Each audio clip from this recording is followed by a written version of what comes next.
ನೀವು ನಿಮ್ಮ ಜೀವನದಲ್ಲಿ ಯಶಸ್ವಿಯಾಗಬೇಕೆಂದರೆ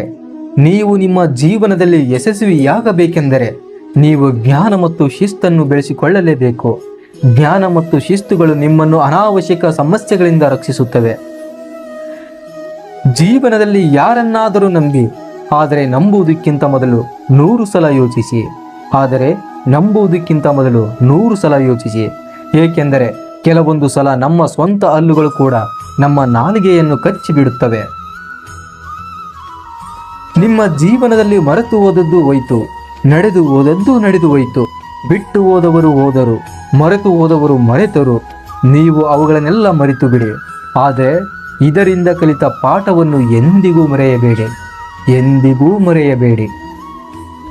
ಒಳ್ಳೆಯವರು ಸಂತಸ ಕೊಡುತ್ತಾರೆ, ಕೆಟ್ಟವರು ಅನುಭವ ನೀಡುತ್ತಾರೆ. ದುಷ್ಟರು ಪಾಠ ಕಲಿಸುತ್ತಾರೆ, ಉತ್ತಮರಾದವರು ಸವಿ ನೆನಪು ಕೊಡುತ್ತಾರೆ.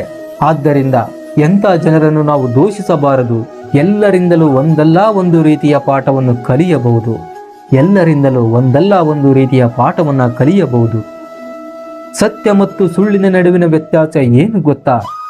ನೀವು ಹೇಳಿದ ಸುಳ್ಳನ್ನು ನೀವೇ ರಕ್ಷಿಸಿಕೊಳ್ಳಬೇಕು, ಆದರೆ ಸತ್ಯ ನಿಮ್ಮನ್ನು ಶಾಶ್ವತವಾಗಿ ರಕ್ಷಿಸುತ್ತದೆ. ಮುಗಿದು ಹೋದ ವಿಷಯದ ಬಗ್ಗೆ ಚಿಂತಿಸಬೇಡಿ.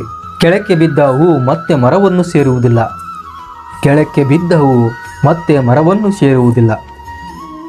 ಯಾವ ವ್ಯಕ್ತಿ ಇನ್ನೊಬ್ಬರ ಖುಷಿಗಾಗಿ ಸೋಲಲು ಹಿಂಜರಿಯುವುದಿಲ್ಲವೋ ಅವನನ್ನು ಗೆಲ್ಲಲು ಯಾರಿಂದಲೂ ಸಾಧ್ಯವಿಲ್ಲ. ಬದಲಾವಣೆಗಳಿಗೆ ಹೆದರಬೇಡಿ. ಬದಲಾವಣೆ ನಿಸರ್ಗದ ನಿಯಮವಾಗಿದೆ. ನೀವು ಬದಲಾವಣೆಗಳಿಗೆ ಸದಾಕಾಲ ಸಿದ್ಧರಾಗಿರಬೇಕು. ನೀವು ನಿಮ್ಮ ಕರ್ಮಗಳ ಅನುಸಾರವಾಗಿ ಮುಂದೆ ನೀವು ಶ್ರೀಮಂತರಾಗಬಹುದು ಅಥವಾ ಭಿಕ್ಷಕರೂ ಸಹ ಆಗಬಹುದು. ಭೂಮಿಯ ಮೇಲೆ ಹೇಗೆ ಋತುವಿನ ಬದಲಾವಣೆಯಾಗುತ್ತದೆಯೋ ಹಾಗೆಯೇ ಮನುಷ್ಯರ ಜೀವನದಲ್ಲಿ ಸುಖ ದುಃಖಗಳು ಬಂದು ಹೋಗುತ್ತಿರುತ್ತವೆ.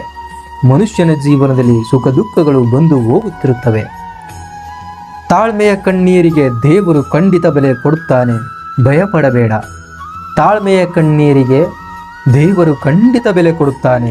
ಭಯಪಡಬೇಡ.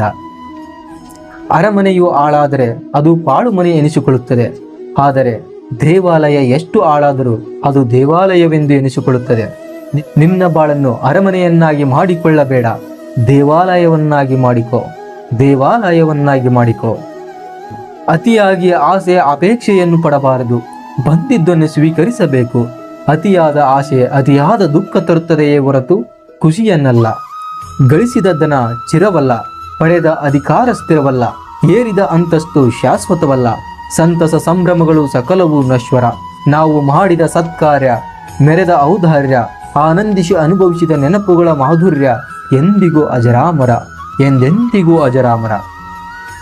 ಕರ್ಮ ಯಾರನ್ನೂ ಬಿಡುವುದಿಲ್ಲ. ಕರ್ಮದ ಫಲ ಪ್ರತಿಯೊಬ್ಬನೂ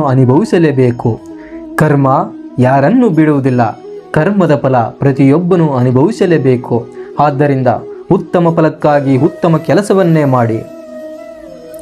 ಹಿಂಡಿದ ಹಾಲು ತಕ್ಷಣವೇ ಮೊಸರಾಗುವುದಿಲ್ಲ. ಅದೇ ಥರ ಇಂದು ಮಾಡಿದ ಪಾಪ ಕೃತ್ಯಗಳು ತಕ್ಷಣವೇ ಅನುಭವಕ್ಕೆ ಬರದಿದ್ದರೂ ಅದು ಬೂದಿ ಮುಚ್ಚಿದ ಕೆಂಡದಂತೆ ಸಮಯವನ್ನು ನೋಡಿ ಸರಿಯಾಗಿ ಸುಡುತ್ತದೆ. ಯಾವ ರೀತಿ ಬದುಕಬೇಕೆಂದು ತಿಳಿಯದೆ ಭಯಪಡಬೇಡ. ಏಕೆಂದರೆ ಗೂಡಿನಿಂದ ಹೊರಗೆ ಹೋಗುವ ಪಕ್ಷಿಗೆ ತಿಳಿಯದು ಕಾಳುಗಳು ಎಲ್ಲಿವೆ ಎಂದು.